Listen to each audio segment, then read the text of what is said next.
장마철, 비가 며칠이고 계속해서 내리던 어느 날, 작은 마을의 한 외딴 집에 사는 은혜는 혼자 집에서 책을 읽고 있었다.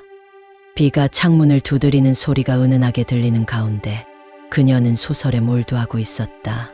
그런데 갑자기 창문 너머로 이상한 형체가 보이기 시작했다.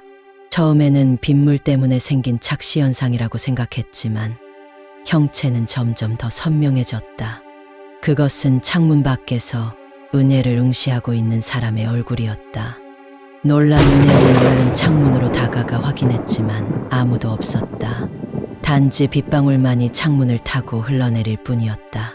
그날 밤 은혜는 잠을 이루지 못하고 뒤척였다. 비는 여전히 내리고 있었고 창문을 두드리는 소리는 더욱 커졌다. 그 소리 속에서 은혜는 분명히 누군가의 속삭임을 들었다. 도와줘. 여기에 있어. 겁에 질린 은혜는 이불을 머리까지 뒤집어 쓰고 귀를 막았다.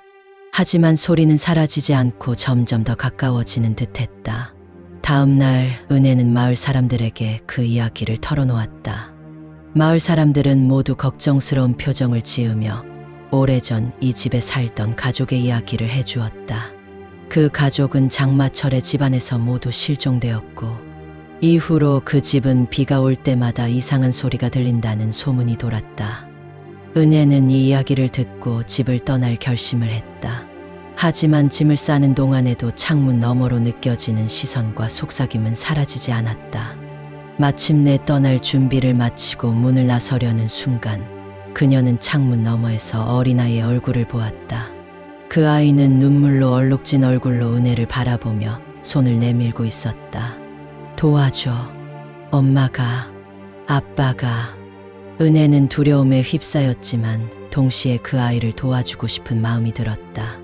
그녀는 창문을 열고 밖으로 나갔다. 비는 여전히 내리고 있었고 그 아이는 창문 옆에서 은혜를 기다리고 있었다. 은혜는 아이를 따라 집 뒤편의 숲으로 들어갔다. 그곳에는 오래된 우물이 하나 있었고 아이는 그 우물을 가리키며 여기, 엄마와 아빠가 여기 있어 라고 말했다. 은혜는 우물 안을 들여다보았다.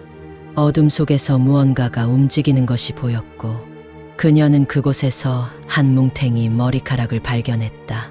그 순간 아이는 은혜를 밀어 우물 속으로 떨어뜨렸다.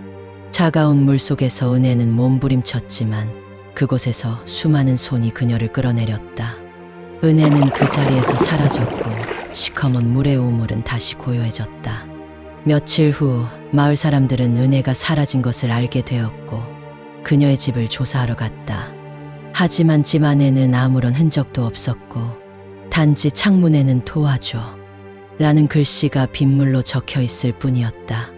이후로도 그 집은 장마철마다 비 내리는 창문 너머로 누군가의 얼굴이 보인다는 소문이 돌았다. 비 오는 날 그 집 앞을 지나는 사람들은 절대 창문을 들여다보지 말라는 경고를 들었다.